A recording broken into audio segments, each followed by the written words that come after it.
आम्ही आता येलो होतो कुडाळ पिंगोळमध्ये. इकडे आता क्रिकेटचे टुर्नामेंट चालू होत.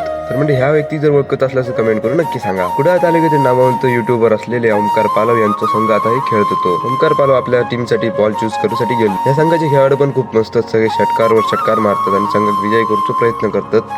त्यानंतर पहिली इनिंग सरली आणि दुसरी इनिंग चालू झाली. ओमकार पालवने घेतली आणि पहिली ओव्हर टाकू आणि पहिलेच चेंडू टाकल्याने तो मारल्याने उंच षटका. ओमकार पालवाक पहिलो षटकार मारलाय. सगळ्यांनी गाडी काढला आणि आम्ही निघालो होते पावसाच्या दिशेने. नमस्कार मंडळी, मी तन्मय गावकर पुन्हा एकदा एका नवीन अशा मिनी ब्लॉग मध्ये तुम्हा सर्वांचं सहर्ष स्वागत करतोय. आम्ही आता चाललो होते बैलांच्या शर्यती. पुढे पावशी गावाचे राज्यस्तरीय स्पर्धा भरवलेले होते. पावशी पाठवानं आम्ही राईट मारला आणि निघाला होते आता मैदानाच्या दिशेने. जाताना तर आम्ही 2 जणच होता. पाठीवाहन बघले तर गाडींची मोठी लाईन लागलेली होती. हे असत बैलगाडा प्रेमी. हे पण आमच्यासोबत येतच बैलगाडीची शर्यत बघू. फायनली आम्ही पतलो होते मैदानाजवळ बघले तर मरणाची गर्दी होती, कारण की गाडी खूप लागलेले. मग त्यानुसार पब्लिक इला असताना फायनली आम्ही मैदानात लावून आपल्या भूक मिळाली ती बैलगाड्याची शर्यत. ही राज्यस्तरीय स्पर्धा असल्यामुळे इकडे आता गर्दी खूप मोठ्या प्रमाणात झाली आहे. ह्या स्पर्धेत पूर्ण महाराष्ट्रातील स्पर्धकांनी इथं भाग घेतल्याने होतो.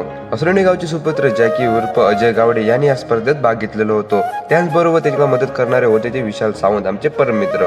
तर म्हणजे तुमका बैलगाड्या शर्यतीचे व्हिडिओ बघू आवडतील की नाही ते कमेंट करून नक्की सांगा. आता भेटूया नेक्स्ट व्हिडिओ मध्ये. तो पण बाय बाय.